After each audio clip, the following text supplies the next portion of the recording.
Guys, welcome to my channel. आज मैं फिर से आपके सामने लेकर के आ गई हूँ दिसंबर मंथ का यूपी स्पेशल का करंट अफेयर कि हमने लास्ट वीडियो में कंप्लीट किया था यहाँ तक का, तो अब हम इसके आगे का कंप्लीट करते हैं। उससे पहले अगर आपने मेरे चैनल को सब्सक्राइब नहीं किया है तो please subscribe my channel and share. इससे आपको आने वाले सभी एग्ज़ाम्स में खास करके यूपी पीसीएस के लिए हेल्प मिलेगी, जिसमें यूपी का करंट अफेयर भी पूछा जाता है। तो चलिए शुरू करते हैं। ये है दिसंबर मंथ का मैगजीन, तो हमने यहाँ तक का कंप्लीट कर लिया था। प्रधानमंत्री ने गाज़ियाबाद में राष्ट्रीय यूनानी चिकित्सा संस्थान का उद्घाटन किया। अब चलते हैं नेक्स्ट पे। नेक्स्ट टॉपिक है हमारा कि जो यमुना क्षेत्र में 624 करोड़ योजना है उसको स्वीकृति मिल गई है, यानी कि 624 करोड़ की जो योजना इसकी लागत है 624 करोड़ इसकी योजना को स्वीकृति मिल गई। ये क्या है देखते हैं। ये जो योजना है हर घर जल के तहत यमुना पार क्षेत्र में पीने योग्य पानी उपलब्ध कराने के लिए चलाई जा रही थी। ठीक है, तो इसके प्रमुख बिंदु देख लेते हैं। ये कहाँ की है ये देख लेते हैं। उत्तर प्रदेश के आगरा में जो यमुना पार क्षेत्र है उसमें जो निवासी हैं उनके लिए पानी की समस्या को ख़त्म करने के लिए योजना चलाई गई थी। कौन सी योजना है? हर घर जल। इसके प्रमुख बिंदु देख लेते हैं। केंद्रीय कानून राज्य मंत्री ने बताया कि आगरा के यमुना पार क्षेत्र को योजना के लिए 2 भागों में विभाजित किया गया है, जिसमें पहला भाग ट्रांस यमुना जोन है, जिसमें सीतानगर, शाहदारा, एतमादौला, प्रकाश नगर, नवलगंज, कचपुरा और पीला खाल क्षेत्र शामिल है। वहीं दूसरा जोन ट्रांस यमुना जोन 2 बनाया गया, जिसमें trans Yamuna colony, phase 1, Narayan Nagla, Jamuni Nagla, Ramban, Kalindi विहार और नाव की सराय, रवि नगर, फाउंड्री नगर, इस्लाम नगर शामिल किए गए हैं। इसके अलावा इसके कुछ प्रमुख बिंदु देख लेते हैं। केंद्रीय कानून मंत्री उन्होंने बताया कि आगरा के यमुना क्षेत्र को योजना के लिए 2 भागों में विभाजित किया गया, जिसमें पहला भाग ट्रांस यमुना जोन है और जो दूसरा भाग है उसमें ट्रांस यमुना जोन 2 है। ठीक है, तो जिस पहले भाग में जो हमने आपको बताया कि जो ऊपर दिए गए ये क्षेत्र है वो शामिल है, दूसरे भाग में भी आप पढ़ सकते हैं। तो नेक्स्ट पे चलते हैं कि उन्होंने यमुना पार क्षेत्र में वाटर वर्क्स की जो योजना स्वीकृत की गई उसके तहत क्षेत्र में 44 MLD पानी की व्यवस्था की जाएगी और 2040 तक जनसंख्या लगभग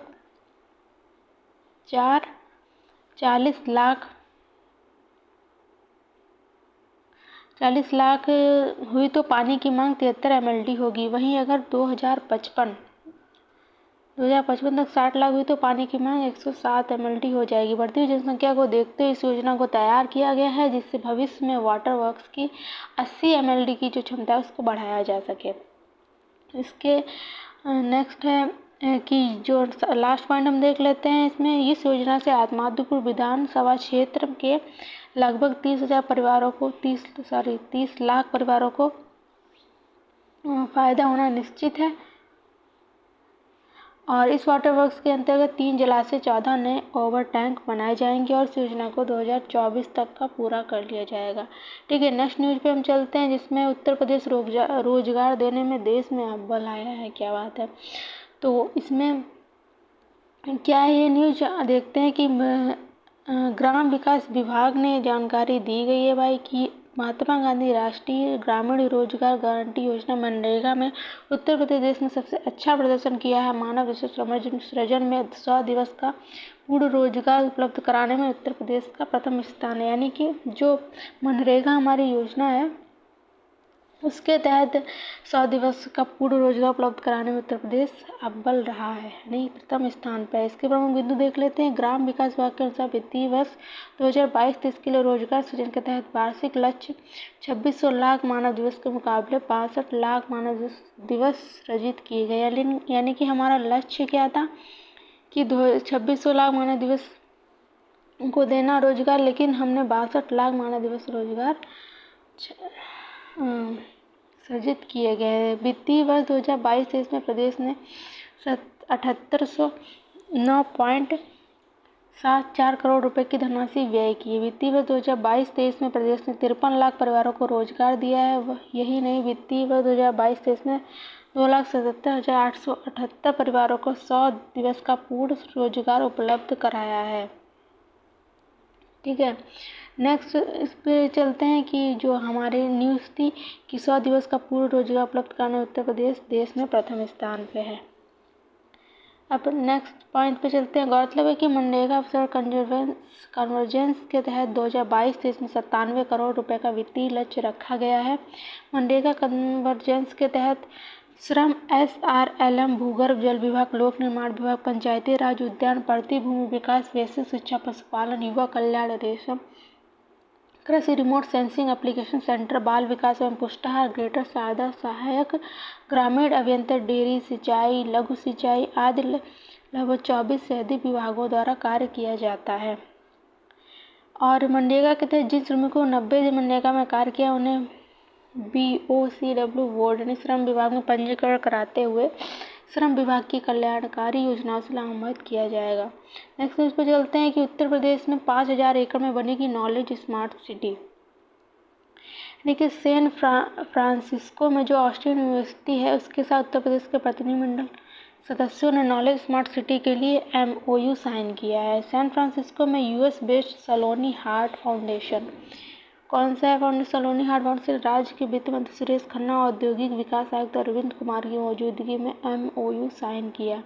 वहीं ऑस्टिन यूनिवर्सिटी ने उत्तर प्रदेश में नॉलेज स्मार्ट सिटी के लिए 35,000 करोड़ रुपए के निवेश का MOU साइन किया है। यानी कि उत्तर प्रदेश में ऑस्टिन यूनिवर्सिटी ने 35,000 करोड़ रुपए के लिए किसके साथ? US बेस्ड सलोनी हार्ट फाउंडेशन के साथ। ठीक है। यह नॉलेज स्मार्ट सिटी प्रोजेक्ट 5000 एकड़ की ज़मीन पर बनाया जाएगा और इसमें जो है दुनिया के सर्वश्रेष्ठ विश्वविद्यालयों का समावेश होगा। गौरतलब है कि राज्य की योगी सरकार ने राजधानी लखनऊ में 10 से 12 फरवरी के मध्य होने जा रही ग्लोबल इन्वेस्टर्स समिट, ठीक है, लखनऊ में जो है 10 से 12 फरवरी में ग्लोबल इन्वेस्टर्स समिट होगी। इसके जरिए 10 लाख करोड़ का लक्ष्य रखा है। इस लक्ष्य की प्राप्ति के लिए मुख्यमंत्री योगी आदित्यनाथ ने मंत्रियों और अधिकारियों की 8 टीमों का 18 देश में रोड शो और ट्रेड शो के जरिए आकर्षित करने के लिए भेजा है। इससे पहले स्वीडन बिजनेस कम्युनिटी ने उत्तर प्रदेश में गहरी दिलचस्पी दिखाते हुए 15,000 करोड़ रुपए के निवेश का प्रस्ताव दिया है। और उत्तर प्रदेश में निवेश करने ये कंपनियां यहाँ फिल्म सिटी, जो हमारे आपने देखा होगा कि बहुत सारे लोग यूपी में इन्वेस्ट कर रहे हैं, तो ये क्या मतलब क्या हमारे लिए इसका भविष्य बहुत ही उज्जवल होने वाला है। तो इसके लिए क्या क्या यहाँ पे होगा? फिल्म सिटी बनेगी, रिटेल, टूरिज्म, बेस्ट मैनेजमेंट जैसे क्षेत्र में पैसा लगाने के लिए लोग तैयार हैं। यहाँ पे डेवलपमेंट होने के आसार बहुत ही ज़्यादा हैं। तो स्वीडन के अलावा कनाडा के वैंकूवर से भी टीम योगी को 1200 करोड़ रुपए के MOU प्राप्त हुए हैं। तो अब चलते हैं, इसमें नेक्स्ट न्यूज़ है उत्तर प्रदेश के सरकारी अस्पतालों में भी खुलेंगे जेनेरिक आधार के स्टोर। उत्तर प्रदेश के जो सरकारी अस्पताल है वहाँ पे जेनेरिक आधार के मेडिकल स्टोर प्रदेश के सरकारी अस्पतालों में भी खोले जाएंगे। ग्रामीण इलाकों तक जेनेरिक दवाएं पहुँचाने के लिए जल्दी उत्तर प्रदेश सरकार जेनेरिक आधार के बीच MOU होगा। जेनेरिक आधार क्या है? जेनेरिक आधार के संचालक अर्जुन देश पांडे हैं। इस संबंध में योगी आदित्यनाथ से उन्होंने मुलाकात की और जो जेनेरिक आधार पर जरिए मरीजों को सस्ती दवाएं दी जा सके उस पर उन्होंने बातचीत की है। तो इसमें क्या बातचीत है देखते हैं कि जेनेरिक आधार के करीब 1800 स्टोर अभी चल रहे हैं। उत्तर प्रदेश के विभिन्न जिलों में 150 स्टोर है। मुख्यमंत्री से वार्ता के बाद इसे बढ़ाकर अब 700 करने का लक्ष्य रखा गया है। ठीक है, तो इसके करीब 500 मीटर दूर ही दूसरा स्टोर खोला जाएगा। इसमें उन्होंने बताया कि महाराष्ट्र और आंध्र प्रदेश के कार्यस्थलों में जेनेरिक आधार के मेडिकल स्टोर खोले जा रहे हैं। मरीजों को सस्ती दवाएं उपलब्ध कराई जा रही हैं। जेनेरिक का मतलब ये है कि अस्पतालों के आसपास ही मेडिकल स्टोर ऐसे खोले जाएं ताकि उनको दवाइयाँ सस्ती पड़ सकें। ठीक है, इफ़ आई एम रॉन्ग आप लोग कमेंट कर सकते हैं। IHRC का 63वां सत्र उत्तर प्रदेश राज्य अभिलेखागार में आयोजित। हमारी नेक्स्ट न्यूज है कि IHRC क्या है? भारतीय ऐतिहासिक अभिलेख समिति के 63वें सत्र का आयोजन हुआ है। ठीक है, ये कहाँ हुआ है? लखनऊ में। तो इसमें क्या देखते हैं कि जो हमारा उद्घाटन इन्होंने किसने किया है? राज्य मंत्री हैं स्वतंत्र प्रभार के और परिवहन मंत्रालय उत्तर प्रदेश सरकार द्वारा 18 दिसंबर को किया गया। सत्र के दौरान भारत के राष्ट्रीय अभिलेखागार के संग्रह से मूल अभिलेखी स्रोतों के आधार पर स्वतंत्रता की गाथा, ज्ञात और अल्प ज्ञात संघर्षों, नामक एक प्रदर्शनी का उद्घाटन भी किया गया। 2 दिवसीय सत्र में पहले उद्घाटन में व्यावसायिक सत्र और अगले दिन शैक्षणिक सत्र का आयोजन किया गया है। विद्वानों द्वारा भारतीय इतिहास में 1600 ईस्वी के पश्चात के मूल स्रोतों पर आधारित कुल 24 शोध पत्र इतिहास के विभिन्न पहलुओं पर प्रस्तुत किया गया। भारतीय ऐतिहासिक अभिलेख समिति अभिलेखों की रचनाकार, संरक्षकों और उपयोगकर्ताओं का एक अखिल भारतीय मंच है। इसकी स्थापना कब हुई थी? यानी कि अगर आपसे पूछे कि ये न्यूज में है तो इसके हिसाब से स्टैटिक करंट अफेयर बनाया जा सकता है। जैसे कि भारतीय ऐतिहासिक अभिलेख समिति की स्थापना कब हुई थी? तो 1919 में हुई थी और अभिलेखों के प्रबंधन के ऐतिहासिक अनुसंधान के लिए उपयोग से जुड़े सभी मुद्दों पर भारत सरकार को सलाह देने के लिए की गई थी। नई दिल्ली में ये स्थित है। भारतीय राष्ट्रीय अभिलेखागार भारतीय ऐतिहासिक अभिलेख समिति 1911 में भारतीय ऐतिहासिक अभिलेख समिति के तौर पर फिर से नामित है। वहाँ इसका सचिवालय है। तो अब इस समिति के बारे में दे रखा है कि इस समिति में 2 सहायक निकाय हैं। समितियों के सत्रों को प्रस्तुत करने के लिए अपनी स्रोतों के आधार पर कागजात की जांच और अनुमोदन करने के लिए संपादकीय समिति। दूसरी है स्थायी समिति, जो अपनी सिफारिशों पर समिति द्वारा की गई कार्यवाही की समीक्षा करने, इसके बारे में बैठक के एजेंडे पर विचार विमर्श करती है। ये जो है समिति संस्कृति मंत्रालय के सचिव ICS की स्थायी समिति के अध्यक्ष के रूप में यहाँ पे जो है कार्य करते हैं। वाराणसी में बनेगा ODOP मॉल। ODOP यानी कि 1 डिस्ट्रिक्ट 1 प्रोडक्ट मॉल निर्माण के लिए प्लान तैयार कर दिया गया है। वाराणसी के चांदपुर औद्योगिक संस्थान में 4 मंजिला ODOP मॉल। तो इसमें देखते हैं कि करीब 2 एकड़ क्षेत्र में फैला होगा पार्क। ODOP मॉल प्रस्तावित है। इस पार्क में पहले उद्योगों के लिए कोयला स्टोरेज होता था। यहाँ फ्लैटेड फैक्ट्री बनाने की भी योजना बनी थी। तो नेक्स्ट पे चलते हैं। ODOP मॉल शहर में होने की वजह से यहाँ ट्रांसपोर्ट की बेहतर सुविधा मिलेगी। इसमें बुनकरों, शिल्पियों, माल भाड़ा की राहत मिलेगी। और इसके अलावा यहाँ पे जो भी ODOP के जो प्रोडक्ट हैं, सिल्क उत्पाद, मीनाकारी, लकड़ी के खिलौना का कारोबार को प्रोत्साहन मिलेगा। मॉल पर सबसे ज़्यादा लाभ वाराणसी के चौक क्षेत्र में साड़ी व्यवसाय को मिलेगा। यानी कि वाराणसी इसलिए प्रसिद्ध है, बनारस की साड़ियों के लिए प्रसिद्ध है। सबसे ज़्यादा लाभ उन्हीं को मिलने वाला है। नेक्स्ट न्यूज़ पे चलते हैं। सामाजिक प्रगति करने में 31वें स्थान पर है उत्तर प्रदेश। उत्तर प्रदेश से प्रधानमंत्री की आर्थिक सलाहकार परिषद की एक सामाजिक प्रगति सूचकांक रिपोर्ट जारी की है। ठीक है, और उसमें देश के प्रत्येक राज्य को सामाजिक प्रगति के मामले में एक रैंक दी गई है, जिसमें उत्तर प्रदेश को 31वां स्थान मिला है। अब इस रैंक के प्रमुख बिंदु क्या है? ECPM की सामाजिक प्रगति सूचकांक को तैयार करने के लिए काउंसिल ने 3 आयाम और 12 अवयवों को आधार बनाया है। पहला आयाम है बुनियादी मानवीय आवश्यकताएं। इसके तहत 4 अवयव है: पोषण और बुनियादी चिकित्सा देखभाल, पानी, सफाई व्यवस्था, आश्रय, व्यक्ति सुरक्षा। यानी कि अगर हम देखें तो बुनियादी मानवीय आवश्यकताएं वही तो हैं जिसमें कि खाना, रोटी, कपड़ा और सुरक्षा शामिल होती है, घर, मकान। तो ये चीज़ हो गई बुनियादी में। दूसरा आयाम है कल्याण की नींव। यानी कि जब हमें बुनियादी आवश्यकता होगी तो हमारा कल्याण भी होना चाहिए। तो इसमें भी 4 अवयव है। वो कौन से? बुनियादी ज्ञान तक पहुँच होनी चाहिए, हमारी सूचना संचार तक हमें पहुँच होनी चाहिए, स्वास्थ्य, कल्याण और पर्यावरणीय गुणवत्ता। तीसरा आयाम है चुनौती, जिसमें अवयव के रूप में व्यक्तिगत अधिकार। यानी कि हमारे जो चुनौतियाँ हमारे जीवन में क्या आती हैं, हमारे अगर व्यक्तिगत अधिकारों का हनन होता है तो, और अगर हमें व्यक्तिगत स्वतंत्रता पसंद और नहीं मिलती है और अगर हम वंचित रह जाते हैं तो वो हमारे लिए अहम चुनौती बन जाता है। तो इस तरह से आप इसको याद कर सकते हैं। अगर फिलहाल तो इसको पूछे जाने की इतनी नीड है नहीं। तो अब चलते हैं इन तीनों आयामों में। अवयव में उत्तर प्रदेश का प्रदर्शन औसतन सामान्य रहा है। केवल 2 अवयवों पेयजल की उपलब्धता और प्रधानमंत्री आवास शहरी योजना के तहत आवास प्रदान करने में राज्य ने बेहतर प्रदर्शन किया है। जनसंख्या की दृष्टि से देश में पहले स्थान पर आने वाला उत्तर प्रदेश सामाजिक प्रगति सूचकांक में 16 पॉइंट लेकर 31वें स्थान पर आया है। इस इंडेक्स से पहले स्थान पर कौन है? पौंडीचेरी है। इसमें पहले स्थान पर कौन सा है? पौंडीचेरी को 99 पॉइंट मिले हैं। ठीक है, और वहीं अंतिम पायदान पर आने वाले झारखंड को 43.995 पॉइंट मिला। इंडेक्स की रैंकिंग 6 स्तरों में बांटा गया था। इसमें पहला स्तर था सामाजिक प्रगति, दूसरा सामाजिक प्रगति, तीसरा ऊपरी मध्य सामाजिक प्रगति, ठीक है, और चौथा निम्न मध्य सामाजिक प्रगति, पांचवा था निम्न सामाजिक प्रगति और छठवां बहुत कम सामाजिक प्रगति। ठीक है, तो इस सामाजिक प्रगति के सूचकांक में उत्तर प्रदेश 5वें निम्न सामाजिक प्रगति स्तर पर पहुंचा है। उत्तर प्रदेश के साथ इस समय शामिल उड़ीसा, मध्य प्रदेश राज्य भी शामिल है। गौरतलब है कि प्रधानमंत्री आर्थिक सलाहकार परिषद में institute for competitiveness and social progress imperative के साथ भारत के राज्यों और जिलों के लिए सामाजिक प्रगति सूचकांक जारी किया। यह रिपोर्ट 2015-16 के बाद से कुछ प्रमुख संकेतकों के प्रदर्शन में बदलाव का मूल्यांकन करके भारत में सामाजिक प्रगति की एक व्यापक तस्वीर प्रस्तुत करती है। इसके अलावा यह रिपोर्ट देश के 112 आकांक्षी जिलों द्वारा की गई प्रगति पर प्रकाश डालती है, जिससे उन्हें अपने सामाजिक प्रगति पर नज़र रखें, उनको समझने में और उनके साथ में किस तरह से हमें और प्लानिंग चीज़ें करनी है, उनको आसानी हुई सब समझने में। तो अब नेक्स्ट न्यूज़ पे चलते हैं कि रक्षा मंत्री ने सशस्त्र बलों के लिए लखनऊ में आधुनिक मल्टी स्पेशलिटी कमांड अस्पताल के निर्माण को मंजूरी दी है। तो राजनाथ सिंह हमारे रक्षा मंत्री, उन्होंने सशस्त्र बलों के लिए लखनऊ में एक आधुनिक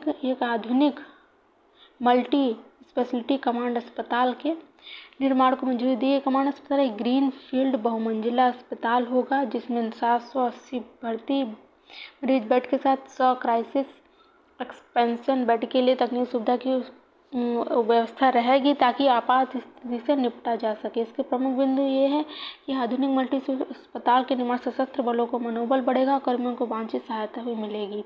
मौजूदा कमांड अस्पताल लखनऊ सशस्त्र बलों का सबसे व्यस्त अस्पतालों में से एक है, यानी कि जो पहले से ये अस्पताल लखनऊ में मौजूद है, सबसे व्यस्त अस्पतालों में से एक है, जो एक 22 सैन्य अस्पतालों, 2 वायुसेना अस्पतालों और 109 पूर्व सैनिक अंशदायी स्वास्थ्य योजना ECHS पॉलिटेक्निक के लिए प्रत्येक देखभाल रेफरल अस्पताल है। यह मध्य भारत के 6 राज्यों के साथ नेपाल में फैले 5 लाख से अधिक आश्रित ग्राहकों की स्वास्थ्य देखभाल जरूरतों को पूरा करता है।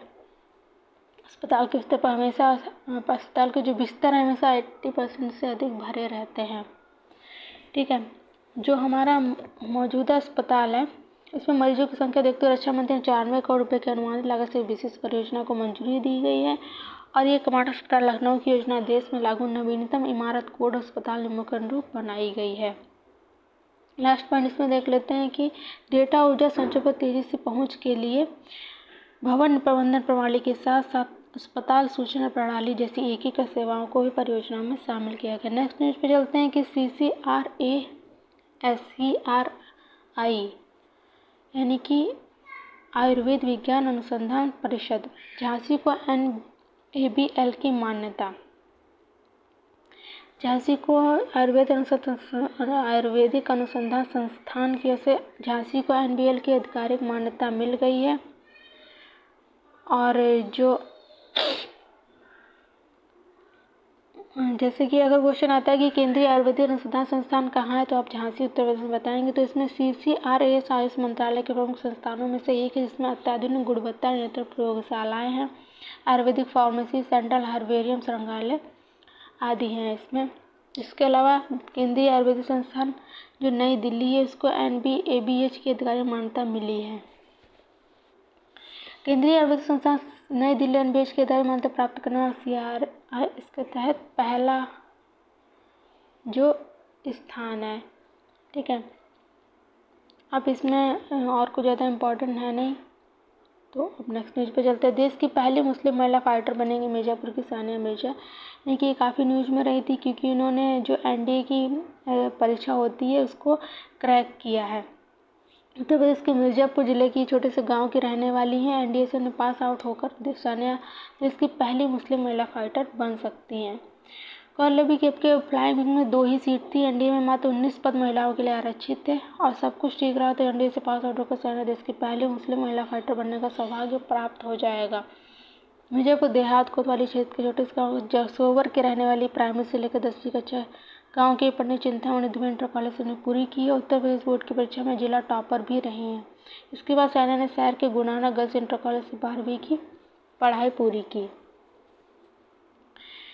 और उनकी लिस्ट में उनका चयन हो गया, जो फ्लाइंग में चुनने वाली 2 महिलाओं में से एक हैं। राष्ट्रीय जलमार्ग 1 में यातायात विस्तार। 23 दिसंबर 2022 को उत्तर प्रदेश के पत्तन पोत परिवहन और जलमार्ग मंत्रालय के विशेष कार्याधिकारी सुधांशु पंत ने वाराणसी के सर्किट हाउस में राष्ट्रीय जलमार्ग में यातायात विस्तार पर आयोजित ट्रेड में बताया कि देश के सबसे लंबे जलमार्ग वाराणसी से डिब्रूगढ़ तक जनवरी 2023 तक मालवाहक जहाज़ों का संचालन शुरू हो जाएगा। क्या है कि भारतीय अंतर्देशीय जलमार्ग प्राधिकरण जो है उसने कहा है कि वाराणसी गाजीपुर मझुआ बाढ़ जलमार्ग को पटना फरक्का जलमार्ग की तर्ज पर तैयार करेगा। इस जलमार्ग पर जहाज़ों के 24 घंटे सुगम यातायात के लिए नाइट नेविगेशन सिस्टम भी विकसित किया जाएगा और मालवाहक जहाज़ों की वाराणसी संचालन से पूर्वांचल की जीआई उत्पादों के निर्यात को जलमार्ग से जोड़कर इसे बढ़ावा देने की भी पहल आएगी। ठीक है, राष्ट्रीय जलमार्ग बनकर ज़्यादा से ज़्यादा उपयोग किए जाने के लिए केंद्र और राज्य सरकार के विभागों की ओर से सुझाव लेकर जलमार्ग प्राधिकरण अपनी कार्य योजना तैयार करेगा। बैठक में राजपत्र के पूर्वोत्तर परिवहन और जलमार्ग मंत्रालय के मंडलायुक्त कौशल राज शर्मा ने बताया कि विभिन्न प्रकार के अनाज भारत से निर्यात होते हैं, जिसके लिए जलमार्ग उपयोग जल्दी किया जाएगा। तो ये थी हमारी न्यूज और नेक्स्ट पे हम पढ़ेंगे 336 करोड़ रुपए की लागत से बनेगा काशी इंटरनेट। इससे पहले अगर आपने मेरे चैनल को सब्सक्राइब नहीं किया तो प्लीज़ सब्सक्राइब करिएगा मेरे चैनल। और इसके बाद हम जो करंट अफेयर्स को कवर करने के बाद हम PYQ पढ़ेंगे UPPCS के एग्ज़ाम से पहले, और फिर हम नेक्स्ट जो हमारी परीक्षा वाड़ी उसको कंप्लीट करेंगे। अगर आप लोग चाहते हैं ये सब कंप्लीट मैं करूँ, आप लोगों को करवाऊँ, आप लोगों की हेल्प करूँ, तो प्लीज़ सब्सक्राइब करिएगा मेरे channel. Thank you for watching. God bless you all.